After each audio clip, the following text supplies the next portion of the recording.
This is for a project that started a couple years ago by the town with an investment of $100,000 of capital improvement funding. We did have the $100,000 of funding from the CIP, which was insufficient. We also recently were able to secure, with the help of Representative Scanlon, a $68,000, almost $69,000 grant from the Commonwealth to support this.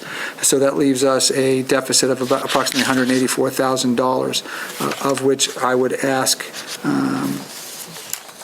to come from the current free cash that has been certified. The cost per year for this system is $69,934 a year. The cost that we're allocating as a part of this contract would secure all the funding for those 5 years. After that, it would become a budget item within the budget for the police department going forward. It includes 70 units that would be appropriate, and they have different capabilities, like battery life cycles in each one of the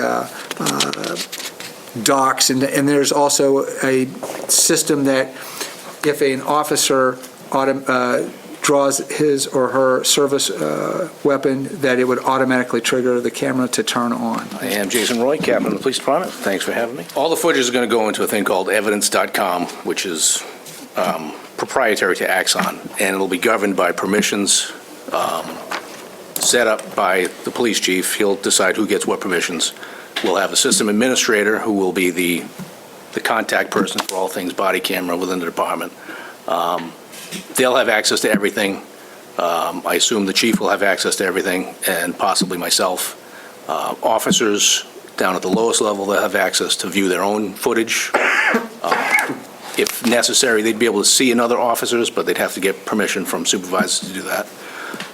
Supervisors will be able to review the officers' footage, but nobody can delete anything. Say something gets inadvertently recorded in a locker room or something, they can submit a request to delete an inadvertent recording such as that to the police chief, and then that would get taken care of. But everything else goes into the evidence.com system. You said it's activated when they pull their firearm. Is there a rollback to see what precipitated that action? There's a 2-minute buffer. That's the most it can go back. You can restrict it if you want, but we would leave the 2-minute maximum in place. So it'll record for 2 minutes before they pulled their firearm? Yep. I'll give you the list of things within the policy that guys will have to, the cameras will be activated for. So arrests, searches, physical or verbal confrontations, motor vehicle stops, prisoner transports, mass demonstrations, or when ordered to do so by a supervisor. Things like casual conversations or just interactions with the public that are innocuous, that doesn't have to be recorded.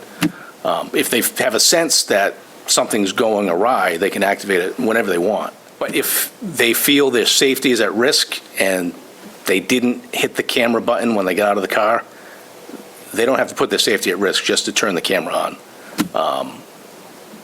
Their safety is paramount to the recording. I make a motion to refer measure 2023-019 to the Finance Subcommittee. Second. Motion from Simmons, a second from Ms. Prescott. Is there any further discussion? Hearing none, all those in favor to refer to FinCom say aye. Aye. Opposed? Abstentions? Motion passes 8-0. Thank you.